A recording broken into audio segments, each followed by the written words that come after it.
Good afternoon, everyone, and welcome to today's webinar. Today, we're going to be discussing social media, managing comments, conflict, and community. With us today is my coworker, Joe Dunay. I'll introduce Joe in a second here, but I just wanted to go quickly over a couple quick things about the webinar. First off, we'd like to thank the Ohio Department of Development for funding webinars like these. Their funding is very important to Heritage Ohio's work across the state of Ohio, so thank you. Next up, if you have any questions during the webinar, please type those into the chat box and those will get sent over to us and we'll be answering questions at the end of the webinar. But please, if you have questions, type them in and we'll get those answered once Joe finishes his presentation. Also, if you have any issues during the webinar today, just close down Zoom, re-click the link that was sent to you, and that'll solve 99% of the problems you're experiencing. So if slides seem like they're not moving, we're getting weird and digitalized on our end, you can't hear us, just close things out and restart it, and that should solve your issues. So with us today, we have Joe today. Joe is our recently hired coworker. Joe is the marketing and communications manager for Heritage Ohio. Joe previously worked as the director of marketing and communications at the Van Wert County Foundation, where he led the narrative and brand development for Van Wert Forward, a multi-year downtown revitalization initiative. His work blended the strategy, storytelling, and public engagement to reflect the community's identity and future vision. So without further ado, I'll turn things over to Joe to get through this presentation. Thanks. Awesome. Thanks, Devin. Appreciate it. Hi, everybody. So like Devin said, today we're going to be talking social media, more specifically managing those nasty comments and conflict that we get sometimes in our comment sections, but also a little bit of how we turn those comment sections and some of those negative opposing voices into big wins on social to build our brand authority, and to just have a little bit of a better community feel on our digital platforms. So let's get right into it. So a big caveat before I really get into any of the meat and potatoes here in the presentation is the internet does suck sometimes. So um, if you're running a Main Street organization or any local nonprofit with a public facing mission, it probably seems like you're getting a lot of undue criticism sometimes, a lot of pushback for things out of your control. Sometimes those things are some events that you thought were big wins. You mentioned a tax credit program for a revitalization project, and now you're the reason that property taxes are high in your community. Public art project, suddenly you're running the neighborhood. Historic preservation, you get accused of corruption, elitism, or wasting resources. Oftentimes, you didn't ask to be the villain. You didn't put yourself in that position. But once those keyboard warriors start coming out in your comments section, you end up being that villain. So, that example post I have up on the screen there, you're wasting our tax dollars. You're turning this community into something I don't like and I'm mad about it. I think you're a government organization. We've all been there. So it does suck.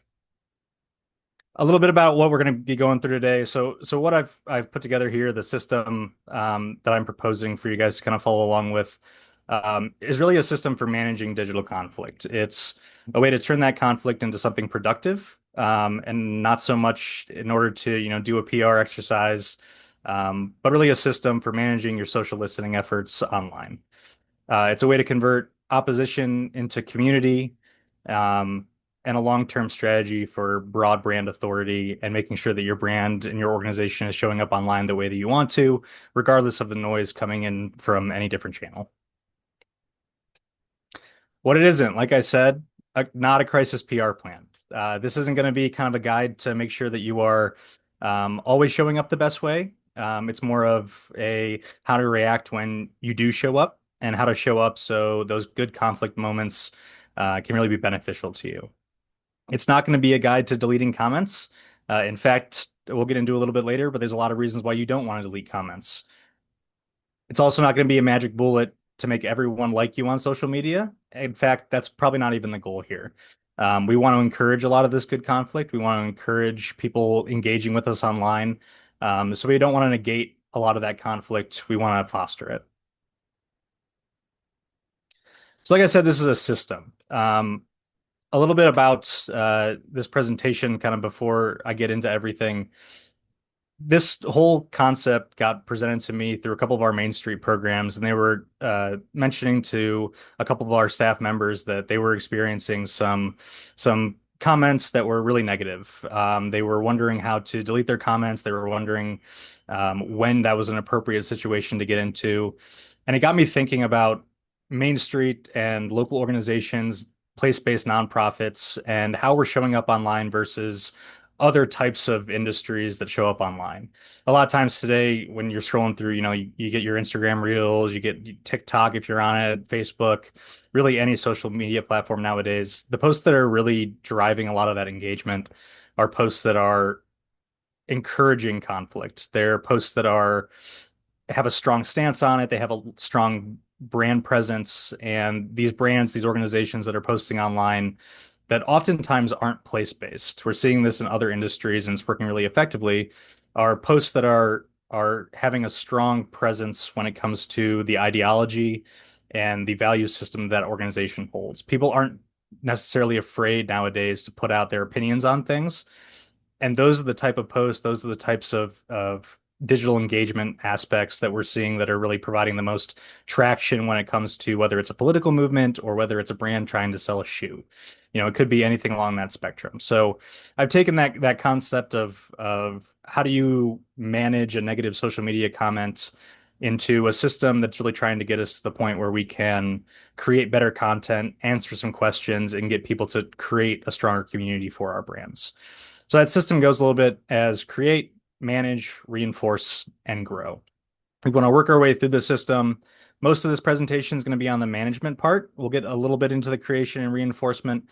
And at the end, you're going to see some growth just because people are more comfortable engaging in a productive dialogue with you on your social media accounts. A lot of this theory, I'm a big reader, and if you guys haven't read these two books, I'd really recommend kind of checking them out. It provides a good basis for this whole concept of good conflict versus high conflict. The first one up is a book by Amanda Ripley. She was a New York Times journalist. She kind of freelance journal writes for a lot of newspapers nowadays. But she wrote this book, High Conflict, and it really sucked me in and was a good basis for this entire presentation and theory. Um, she tells a lot of stories in it, but the key story that really stuck out to me was she told a story of a former gang member in Chicago who was involved in gun violence and went through this transformative experience in his life that ripped him away from the violence and turned him into one of the country's largest advocates for non-gang related and non-gun violence in the entire country. So that entire story goes through how people sit in high conflicts, and it's a very toxic place. It's very identity driven, and the aspects of social and political movements and online interaction that kind of rips people out of that high conflict and into good conflict. The next one you see on the screen there is a book by David McRaney, How Minds Change. This entire book is based on a theory. It's based off political canvassing. So a lot of people in political campaigns, they'll go out and they'll have your canvassing teams in the region, and they'll go out and they'll go door to door, or they'll do focus groups or interviews with local communities. And a couple of years back, some people out of a university in California developed this really intricate system called looping. Um, Essentially, it's when you sit down with somebody and you're trying to be as curious as possible and not provide any sort of personal opinion or contextual opinion to that conversation. There was a story that David talked about in the book about a man who used the looping concept and went and talked to members of the KKK. He went out, talked to these members, and within hours of talking to them on a single day, was able to have hundreds, if not thousands at this point, high-ranking KKK members physically hand him their robes and deconstruct their entire worldview just by asking intelligent questions and repeating in that looping format what they're saying and trying to understand what they're saying. And slowly you'll start to see, I'd encourage everyone to go look up a YouTube video of it. This man was able, and he's a black man, having these conversations. Slowly you'll see the faces of these KKK members just kind of fall and realize that their entire worldview is being deconstructed. So I use these two books as kind of a basis for bringing this into the digital realm for place-based organizations, and how to deconstruct some of that high conflict and why it's good to get foster that good conflict. So again, good conflict is curious, it's clarifying, it's values driven, it's reachable, it's public learning. These people are more often or not, they're just confused. They want to know more about things. They're interested in the idea that you're talking about, the theory that you're talking about. They wouldn't be commenting if they weren't. And what might come across as conflict is really more of a curiosity driven, you know, moral, non-moral place in these persons' ideology that they want to come out and they want to be involved in the conversation. They're open to having that dialogue online. It's not out of a place of malice. It's more out of a place of, please teach me. I want to learn. High conflict, on the other hand, is certain. It's rigid, it's identity driven, it's completely inapproachable. These are people who are trying to be performative. They're that person in your community who, no matter what you do as a Main Street organization or a nonprofit, maybe you're a foundation who's putting certain grant dollars into a program, and they're just going to question everything that you're doing just for the pure fact that they don't trust you. Another big caveat to this entire conversation is when we respond to any kind or post anything, it's important to remember that you're responding for everyone, not just one person. So I'd encourage everyone, if there's a couple points that you could take out of this, that a really big one is whenever you're commenting in that comment section, 90% to 95% of people aren't actually engaging in a comment section. That 90%, that 95%, they're reading your comment sections though. If we look at trends online right now, Instagram, TikTok, Facebook, the majority of our community interaction is happening in that comment section. Click rates on TikTok, especially, most people are going to click on that comment section and let the video play kind of behind that comment section, and they're going to read as they scroll through and as they read those interactions. So just remember, you're not responding to one negative comment, you're responding to an idea. So another big thing here is, and I mentioned this in the beginning, is we do not want to delete comments. The last thing you want to do on social media, especially in a conflict situation, is ever deleting a comment. I want everyone, if you could take away one thing from this, is try not to delete a comment unless it's absolutely necessary. We want to gain control through our response. We're showing that we are the authority, you're the brand authority, and you know what you're talking about. And by deleting that response, those 90 to 95% of people are going to view your brand and your position, your organization, as someone who's defensive. So we want to put ourselves in a position of authority and a position of strength, that we do know what we're talking about. We've done our research. We've done all of our due diligence on why we're making these decisions. So we're going to come into the comment and we're going to defend what we have said, no matter what's being put out there. It signals fear. Most people don't watch it. It's just not a good idea to delete comments. What we want to do is create that good conflict. It allows that frustration and confusion to turn into trust versus that high conflict, where it could be exacerbated by deleting that opportunity for growth. Like I said, if necessary, there are situations where we do want to delete comments. We'll get into something later about a 3-strike rule for commenting back and forth and having some public discourse. But specifically, if there's any slurs, hate speech, personal attacks, any doxing or privacy violations, repeated false info that's rooted in high conflict and malicious action, or excuse me, or harassments or threat, you're going to want to delete those right away. I've said this in the past sometimes to some people, but your comment section isn't a democracy. It's your page. You have the authority over that page. Our goal here really is to turn that page into something that's welcoming and curious instead of something that's always defensive. If I can encourage everybody to understand that conflict really does mean that people care. If someone's showing up in your comment section, I mentioned that 90 to 95% of people, the 5 to 10% of people who are commenting, and that's a growing number every single day, people aren't going to take the time out of their day or take the time out of their scroll session or their doom scrolling to make a comment most often. Those people are a really good indicator that This is something they care about. This is something that the community cares about. And we want to be taking those specific interactions, those top 5 to 10% of engaged audiences, and looking at those and creating content to encourage that good conflict. We'll get into a little bit more about what that means later on, but essentially, it's you're doing some social listening. Social listening is an act of going on and you're spending a little bit of time every single day and looking through your social media platforms on a brand side, maybe even your personal side if you live in that community since you're a place-based organization. And you're trying to identify what topics and what areas of interest matter to the people who are commenting on your content, the people who are posting about things that happen in your realm of influence. So always act to create content versus just commenting back on something.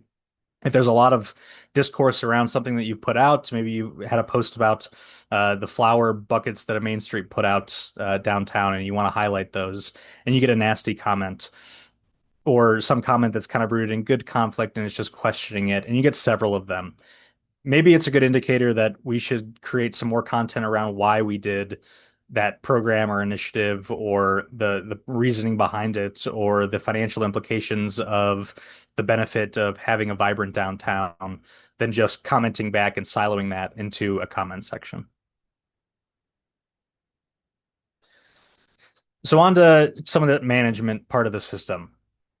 Whenever I start going through and doing my social listening and I come across a comment or a post that might be a little bit aggressive or falls into that good conflict or high conflict position, I'm looking for 5 things: brand, people, places, projects, and ideology. These are the 5 things that you're going to be protecting every single time that you're doing any social listening engagement or going online to interact with your community.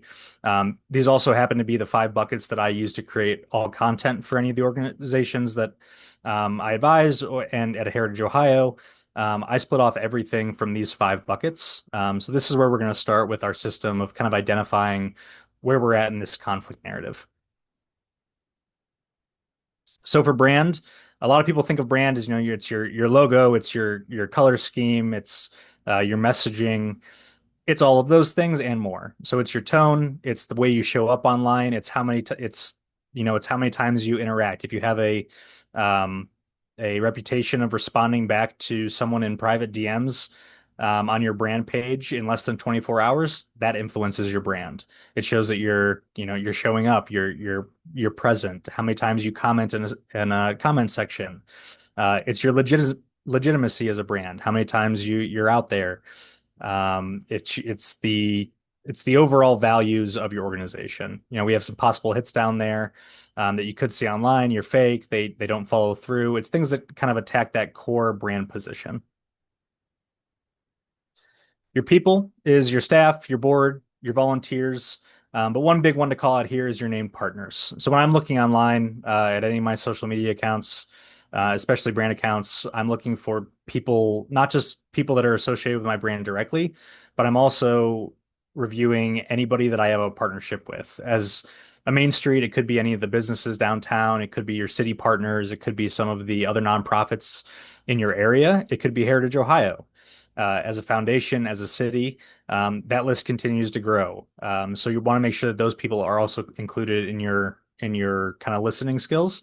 One thing that I do to help this out is I make sure that I go in and put all of my staff, board, volunteers, as many as I can, and all of my named partners by business name and their kind of figureheads into a Google Alert system. So I'm getting any articles, any public facing social media posts that I can possibly see so I can come to defense of those people.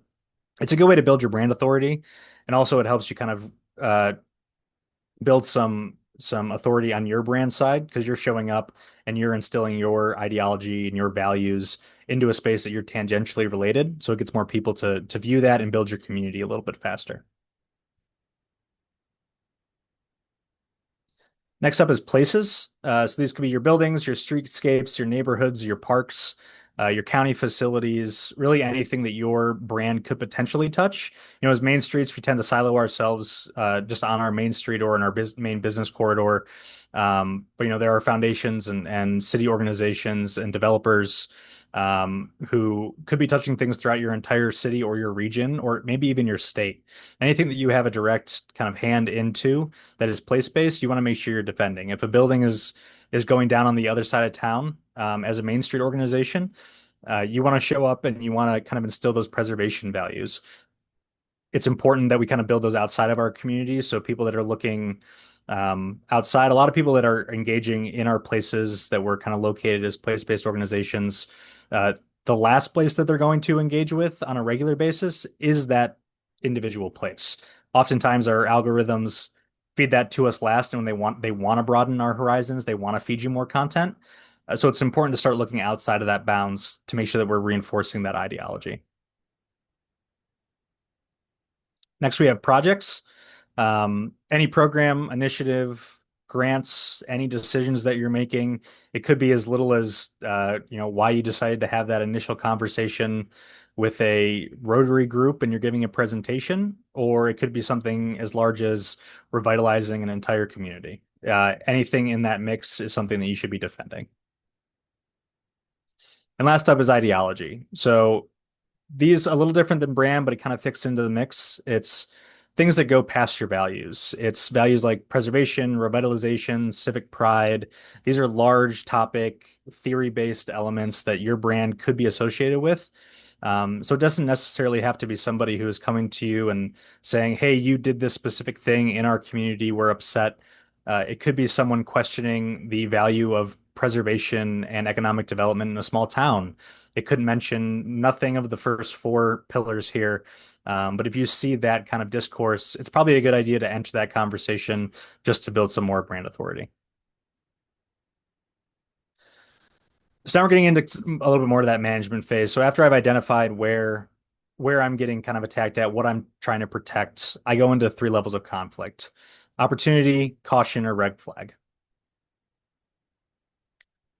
Opportunity is your lowest level of conflict. This is oftentimes where most of that good conflict arises. It's got some maybe some passive negativity. Maybe it's just a negative emoji on your page. You know, like on Facebook, you can do like the angry face or the sad face. Um, these are a little hard to identify. You have to really look into it, which is why we're always showing up with curiosity. Unless it's completely malicious or a repeat offender, a opposition voice, we're always kind of defaulting to this opportunity zone. So if something comes across as a little bit meh, maybe it's a little bit rude, or you kind of read it as rude, we have to remember that we're online. It's really hard to identify text and tone through a comment section. So we're always going to show up with curiosity. This is our opportunity zone. When we get into this situation, we identify that as an opportunity in this level one conflict level. We're always going to respond with that curiosity. We're going to look to understand that disconnect. We're going to ask questions, and we're going to mark it as a follow-up topic that we should probably talk about a little bit more later on.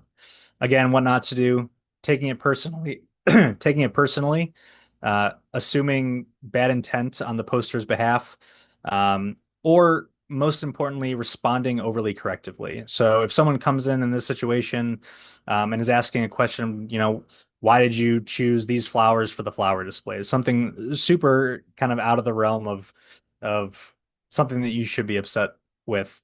The last thing that we want to do is respond to that person with, well, here's X, Y, and Z reason why we decided these, and flooding them with information. It's always best practice to come in and say, hey, we want to understand what's going on. We want to understand why you're taking that position. Obviously, a little bit more eloquently than that. But we're responding with curiosity, not immediately going into factual or correctiveness. Level two, we have caution. So this is where it starts getting a little bit more dicey. It starts misrepresenting facts in a repeated way. The tone's a little sharpened. They leave maybe a longer, detailed comment about how you're ruining something. Maybe there's no malicious intent there, but it's a little bit more aggressive. They're sharing posts and adding a negative framing. You see this caution section a lot when people do reposts on things, and trying to add their own opinion onto something that isn't just curiosity based. They get facts wrong repeatedly that could misrepresent the situation to a broader audience. and they start attracting, this is kind of the really big point here, is this starts to attract some more engagement because they're mostly doing this as a repost or it's a top liked comment. You'll start seeing other people like these comments. And that's when you should start noting that we got to be a little careful here. We might want to take action and start responding. So again, we want to respond publicly and clearly to anything in caution level two. We want to make sure that we're putting out facts here. We're going to lead with FAQs. We're going to lead with some testimonials. We're going to link out to our website when we can or other expert websites. We're going to link out to other posts. And this is really where that create content is important. If you start seeing a lot of comments or posts, or even one or two that start talking about an issue or a post that you put out, it might be a good idea to respond to that, but always in level two, I'm looking to create content that might reduce some of that conflict later on down the road. Again, using that same example of the flower buckets downtown or any of your vitality boosting efforts, I'm looking to create posts later on that say why we did it, how we did it, all the work that went into it, and some expert-led comment on why it's important to provide vitality to your downtown. I'm building on the narrative, so we're not just acting defensively and trying to correct one situation. I'm now trying to correct a broader narrative that's kind of getting a little bit mystified in my comment section or just publicly online. And last up, we have our red flags. We have malice, we have hate speech, we're calling out staff by name and making them feel hurt. And they've done it before. This is a common actor. And they really don't have any interest in learning. And this is where that high conflict shows up. What we're doing, we're logging everything. We're responding once publicly if needed. Responding privately once if the public comment didn't end. And then we're escalating that internally. We're telling somebody else in our organization just to have a record of that.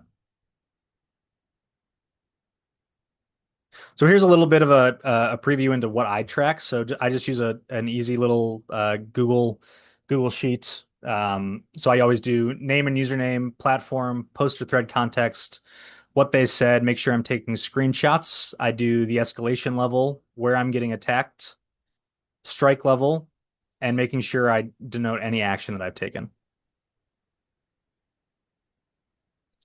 So after we've logged everything and we're to the point where we need to actually respond and take action to a situation here, I always use the 3-strike rule. So we're going to log all the information when the first incident happens, no matter what level of conflict we're at, and we might respond publicly. Level 2, we're going to respond privately once and try to connect with that person. And at that third time, it's probably time to end that engagement. That doesn't mean we delete it or block them. It's just probably the end of it. And again, with all that being said, our goal isn't to just reply and to manage those situation and comments. Our goal is to publish. If we can manage a conflict and turn that narrative into something beneficial to us or start demystifying some sort of narrative that we don't want out there by putting out original content or more educational content around a program or a place or people, we're going to opt there first so we have our reach a little bit further than just commenting in our comment section. Hey, Joe, I just wanted to jump right in here. So we had a question come in, and I think it's pretty pertinent to answer it now. Yeah. So the person is asking, what tactic or tactics should we employ when the negative, sometimes ugly comments appear on someone else's site about us? For example, we have a couple Facebook pages owned and operated by extremely angry and consistently negative citizens. Hmm. That's a great question. I think this is where the content is moderation really comes into. You can't obviously you can't hide or block someone else's Facebook post. You can't hide or block someone else's control on their social media platforms. But that's why it's important to have that social listening. If you're recognizing all these negative posts and there's a theme in there and there's a content theme, maybe it's around some certain topic or it's around a specific situation. My first response is always, I'm going to go and create content that answers that question or allows someone to latch onto my post as that content source. If I can pull somebody away from commenting and having that entire conversation on someone else's page, or maybe it's a community page. A lot of our communities have um, their nosy citizen pages or their groups on Facebook. I want to get that conflict into my realm so I have a little bit more control over it.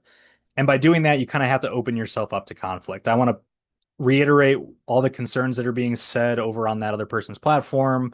I want to make sure that I'm understanding that situation best I can, putting out some original content on it, and then getting that argument, for lack of better terms, in my comment section. So now I can respond, I can hide the really negative ones. I have a better understanding of who are like the major serious actors that are sitting in that level 3, that high conflict section. So I can take some private action to get them to come into my office or maybe have a phone call with me just so I can practice some of that looping that I talked about in the beginning to try to get them out of that high conflict, in the hope that if I do that well enough, if I put out enough content, now they're going to be a supporter on that front, and that voice is going to start to kind of deteriorate on that community aspect that I don't have control over. Thanks, Joe. Absolutely.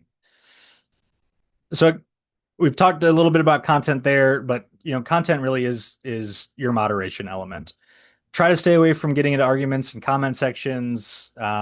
It really should only be used for those situations where it's very easily kind of explained away at that level 1, or if it's a level 2 where I'm not going to really provoke a high conflict actor into something that I don't want to be, having a public conversation about, especially if it's something around a person in my organization or something with malice around it. I want to be producing content to answer those questions.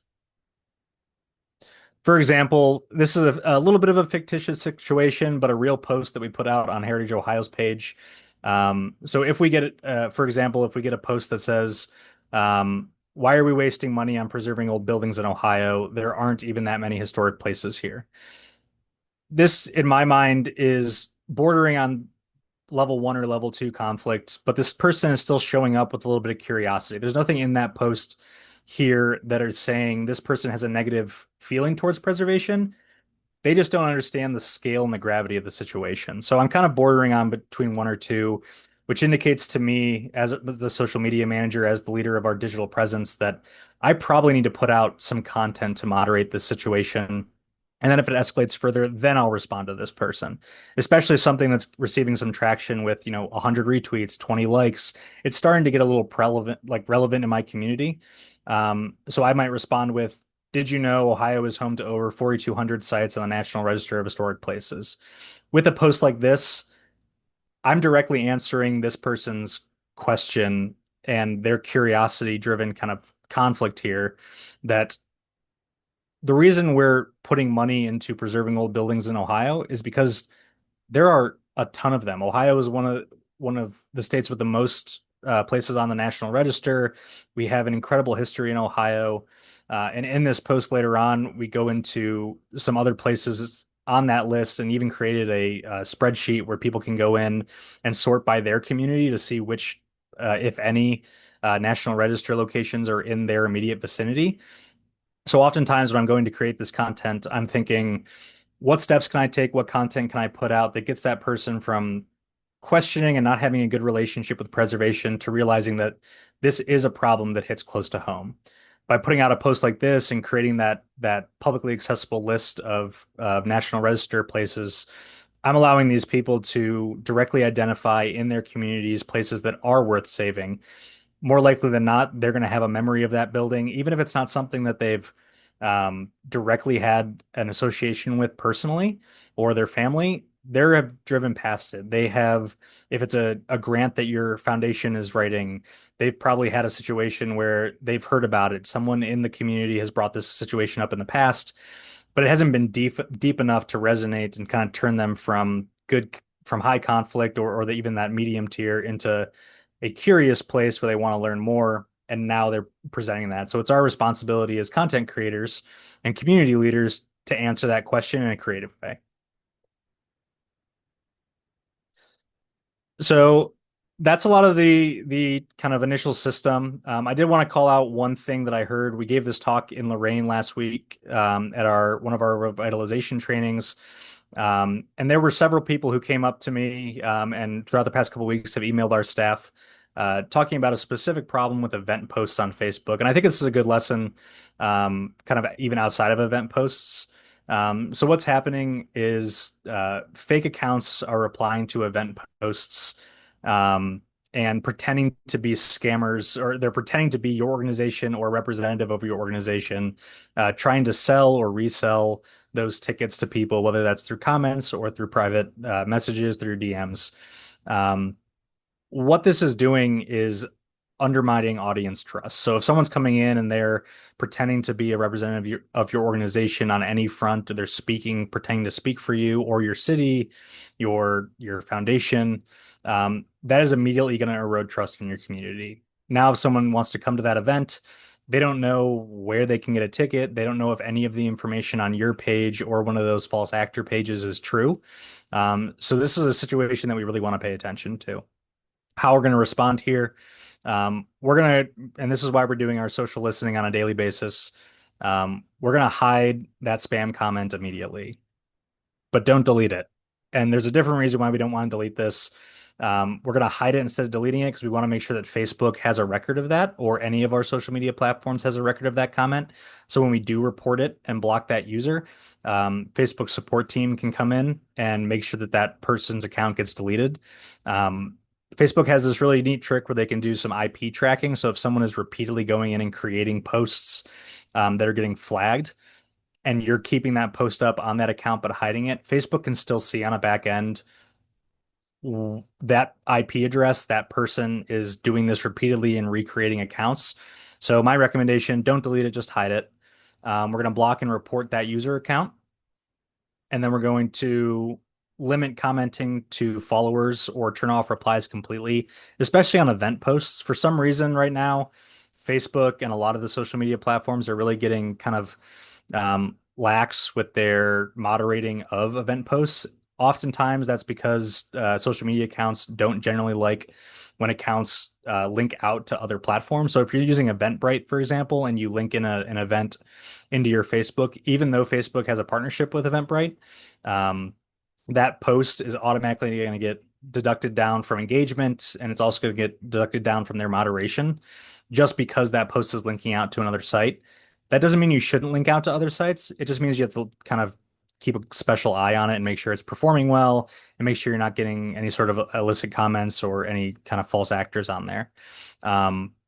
One thing that I'll go over in the next slide is you can actually block specific keywords in these posts. So as you're doing your social listening, as you're putting together that spreadsheet of false comments or any conflict comments, you're going to start noticing, and you're going to have a record of a lot of keywords that are being repeatedly used that you don't want in there. You know, Facebook automatically detects any curse words, any slurs, or they should be anyways, but you can go into your Facebook account on your brand page and block specific phrases that you know are coming from spammers, or maybe it's that person who's repeatedly in that third tier of high conflict, that you know it's going to come up with a bad response, and you just want to get in front of the situation. I'd be really careful about blocking specific keywords that you don't just want to see, because that could lead to a situation where you're missing something that could be an opportunity. I would lean more towards blocking phrases, especially from these spammer or false actor accounts. I'd also encourage everyone to place this specific kind of, or something close to this specific verbiage at the end of the initial ticketed post or event post. All ticket sales for this event will be done through this official page, our website, or our Eventbrite listing, or whatever event ticketing page that you happen to use, software you happen to use. If you receive a message from another account, please report it as spam. We will never ask you for payment through private messages or unverified profiles. You see this a lot with big name accounts, big name brands. It really is unfortunate that we have to do this to small community and place-based organizations, but we have to do things to protect ourselves. So putting disclaimers on things like event posts that make sure that you are protected as a brand are important. If you want some other examples of this, I'm happy to kind of talk on that after the fact of the webinar. There's a lot of situations where some disclaimers in your post could help you kind of get away from liability. But for this specific situation, I'd recommend putting this at the bottom of your post. So to block that keyword, this was on mobile. So if you're going on your phone, this is the situation that this is the flow you're going to follow. You're going to switch over to the page you manage. You're going to click on your page photo, get into your profile, and then click settings and privacy, and then go to settings. You're going to choose followers and public content. You're going to select block list filter, and then you're going to enter the keyword phrases or even emojis separated by commas, and then hit save. I've done this. I haven't hit save. That sucks. Make sure you're hitting save. And again, make sure you're prioritizing those phrases over the keywords. So I prepared a couple different scenario trainings. I'll read through these, and if anybody has any questions, we'll follow up in the Q&A. But what I'm going to look for here is what level of conflict this person is at in the comment, what's being threatened, and what's my likely response. So scenario one, this person says, "Why are we wasting money on old buildings when there are people who don't have jobs or homes? What's the point of this stuff?" When I read a post like this, I'm reading a concerned citizen. This person isn't necessarily attacking my brand. They're not necessarily attacking the projects that I'm doing. They're more attacking an ideology, or they're attacking a project. This person's going to fall in that level one zone. It reads curious to me because I'm constantly thinking, I need to show up curious. This person isn't trying to be malicious. They haven't sworn at me. They haven't doxed anybody. They're not sitting in that later level two, level three zone. I'm probably going to either not respond to this message and create some content later on, or I'm going to comment back and say, "Hey, John, we're putting money into old buildings because we see direct and immediate economic impact from revitalizing old buildings." Or I'll take a cultural approach. If I kind of see this person's post history and they post things a little bit more on the cultural societal end, I'm going to say, we've all had a building that meant something to us, and we believe it's important to save the most all the historic and the important historic buildings in our community. But because they said that don't have jobs or home place, I'm probably going to lead with that economic impact part, just to start getting John's brain thinking, oh, there is a economic and local economic factor in why this organization is putting money, time, and resources into this project. That's the point. Scenario two, John says, "Great, another mural, because that's going to solve downtown's real problems." You can kind of see here that John's being a little sarcastic. He's taking a little bit of a negative approach to his comment and his interaction online. He probably has a stronger stance on this. I'm still going to show up with some curiosity here and think John might have had a negative situation where a project that he supported or something that he believes in dearly that maybe was overseen or overshadowed by a public art initiative, or maybe he doesn't see the value right now on why public art or any vitality boosting initiative or something that isn't directly tied to economics is going to benefit his community. So I'm probably going to look at this as a little bit of an ideology, a little bit of a place based situation here. I'm probably going to respond again with some content. I'm going to put out a post around why public art benefits a community. I'm going to put out probably a profile on the artist who did the mural to get someone connected to that artist. Most people have a better connection to somebody if they see the work that they've done. They know them personally. So we're trying to rip John away from, oh, that's just another mural. Now this mural is economic development. Now this mural is bettering my community. It's increasing the quality of life in my community. We're answering that question. We are solving downtown's real problems because of this mural, and we have to explain why. And last up, level three. this org is run by liars. They pretend to care about our community, but are just wasting our tax dollars. Their executive director is a horrible person. John's done this 3 times. He has a repeat kind of presence on our social media that we've noticed of being a little bit combative. He's calling out our brand. He's calling out our people. He's calling out our ideology. He's specifically referencing our executive director. He's slandering us. I want to approach the situation with caution. Before I do anything, I'm making sure I log this, and I'm probably telling somebody else in my organization, "Hey, this is happening. I'm going to start taking action on this." In this specific situation, because he has done this multiple times, he's referencing somebody specific in my organization. I'm not going to respond publicly to this. I'm going to message John directly if I'm able to and say, "Hey, John, saw your post, really want to understand what's going on here. Would you be willing to come into our office or get on a phone call so we can understand what you're concerned about?" I want to approach this with the same level of curiosity as levels 1 and 2, but I'm doing this a little bit more privately. And as we see this happening, and if John's willing to have that conversation, we are going to hopefully see John go from that opposition voice to deleting this post or putting out a post in support of our organization.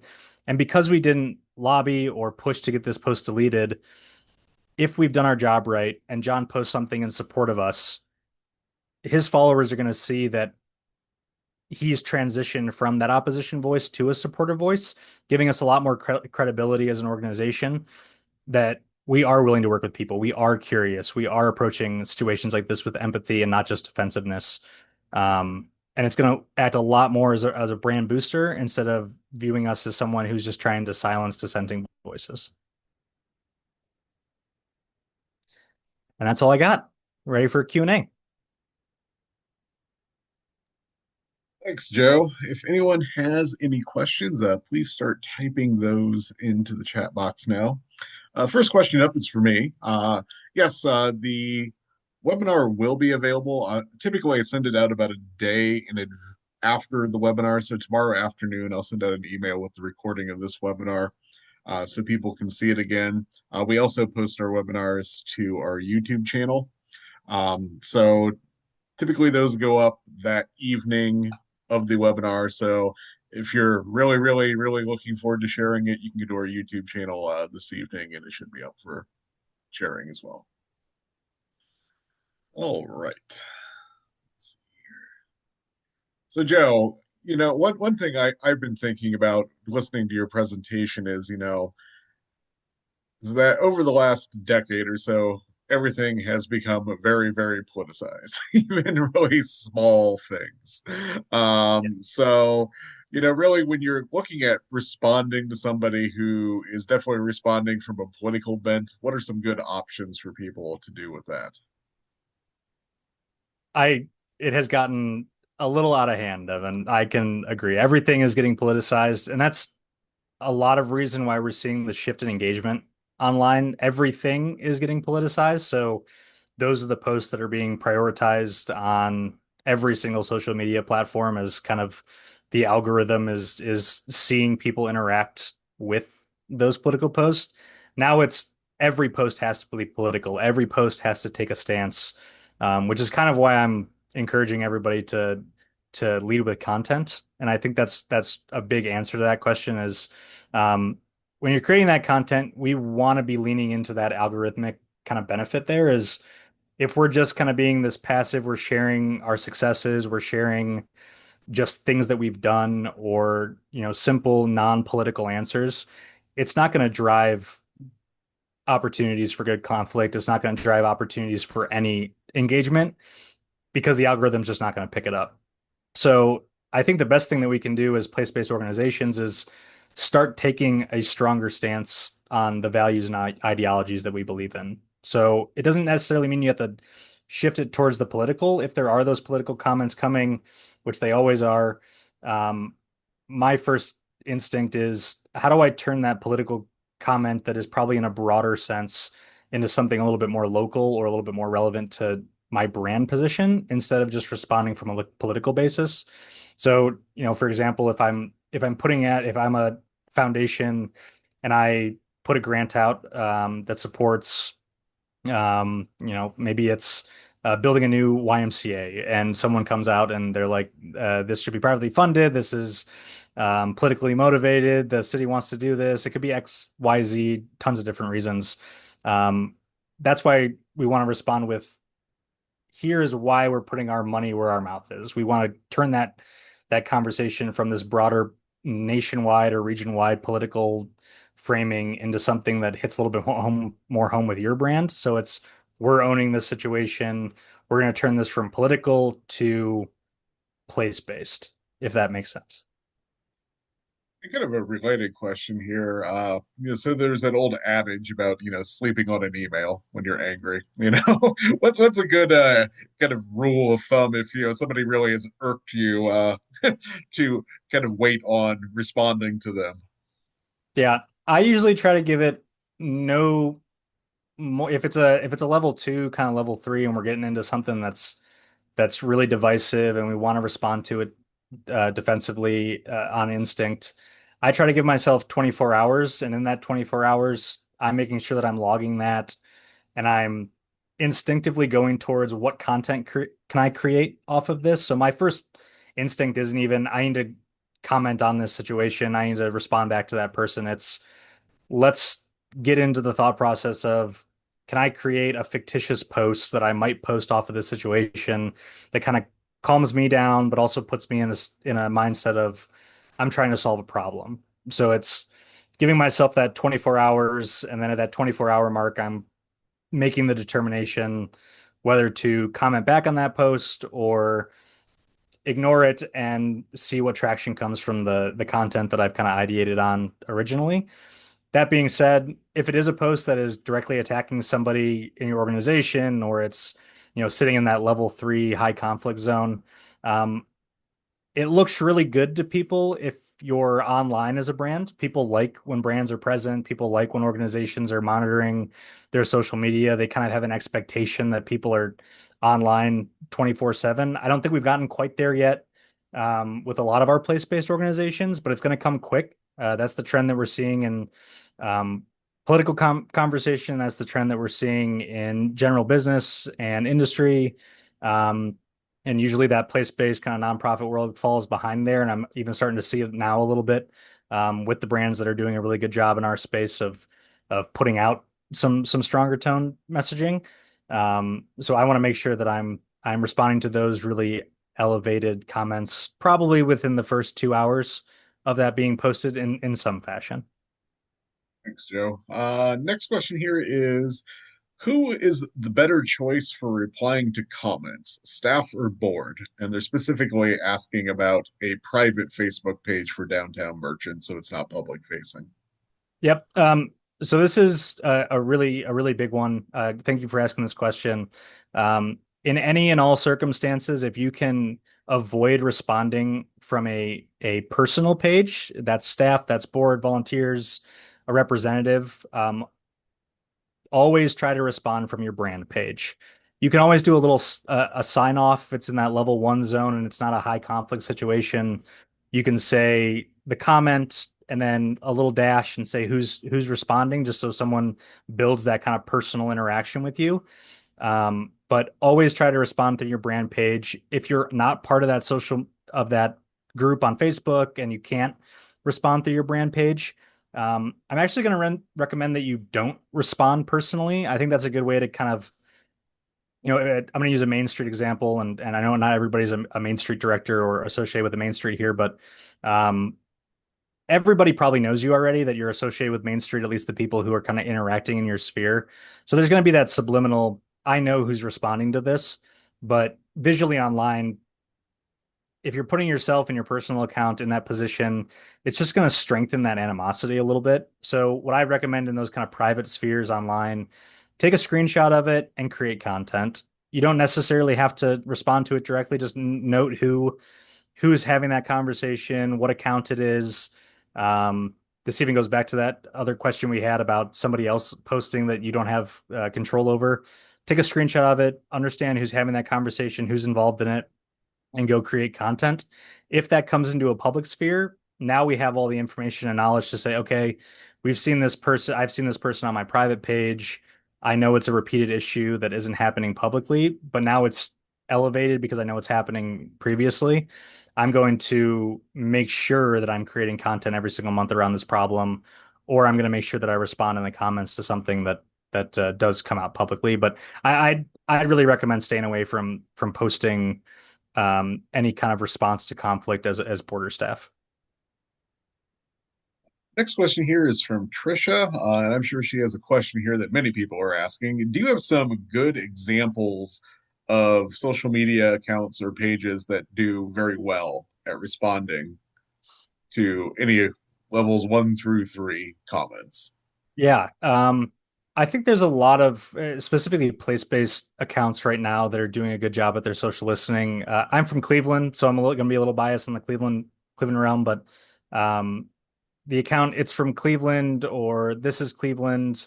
Any of those pages do a pretty good job of commenting when necessary, but they do an even better job of creating content that answers questions. Um, I think from a foundation level, we can look really big. These are kind of the only people that are doing it well right now. The Gates Foundation has some examples, especially on their LinkedIn, of some dissenting voices that they've done a good job of kind of squashing and having really constructive conversation there. A lot of universities, especially some of like the not state universities particularly, but some of those kind of smaller, well digital run more private institutions do a pretty good job, I've noticed. Um, if you really want a drastic example, Wendy's is always kind of a good example of someone who's very active in their comment section. And I wouldn't recommend anybody doing this unless they are confident in their brand position, but Wendy's responds in a very kind of snarky, aggressive way to people who are dissenting on their pages. But it can kind of give you I wouldn't recommend commenting like they do unless you're, again, really strong in your position and are comfortable with that kind of voice, and know your community is going to respond in that way. But it does kind of present a really good case study in what types of comments to be responding to because they do a really good job of kind of moderating what is probably going to get traction in their comment section and what is probably going to get traction on people who are having kind of conversation around their sphere of influence. So go check out Wendy's, the Northeast Ohio Regional Sewer and Water District. It incidentally does a really good job as well. That's a weird one, but go check them out. I think I said that right. I might need to be corrected on that. But there's a lot of good pages. Just take everything with what they're actually saying with a grain of salt. But I can certainly provide some more examples later on if you shoot me an email. All right. Last chance to type any last minute questions in for Joe. But thanks again, Joe, for doing this today. I Absolutely. mean, it's always a ever present conversation that continuously evolves. So It everyone certainly. really needs to be on top of this stuff before, things get out of hand. Yep. Absolutely. You're welcome. Could you share your email to everyone, just so if they Yep. have any questions for you? Yep. It's just going to be JDUNAY at heritageohio.org.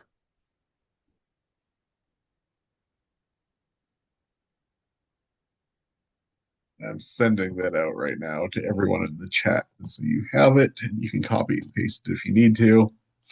But I'm not seeing any other questions here, Joe. So thanks again for doing this today. Our next webinar is coming up on July 2nd, and it's going to be about recruiting tomorrow's leaders for nonprofits. So another good one. The registration is up right now on our website, heritageohio.org, and we'll be posting it later this week on our social media accounts. So thank you, everyone. Joe, before we go, do you have any final comments for anyone? Nope. I think just try to get out there, do a little bit of social listening every single day, and stay curious. Sounds great. Thanks, Joe. And thanks everyone for attending today. We'll see you at our next webinar. Thanks. Thanks, everybody.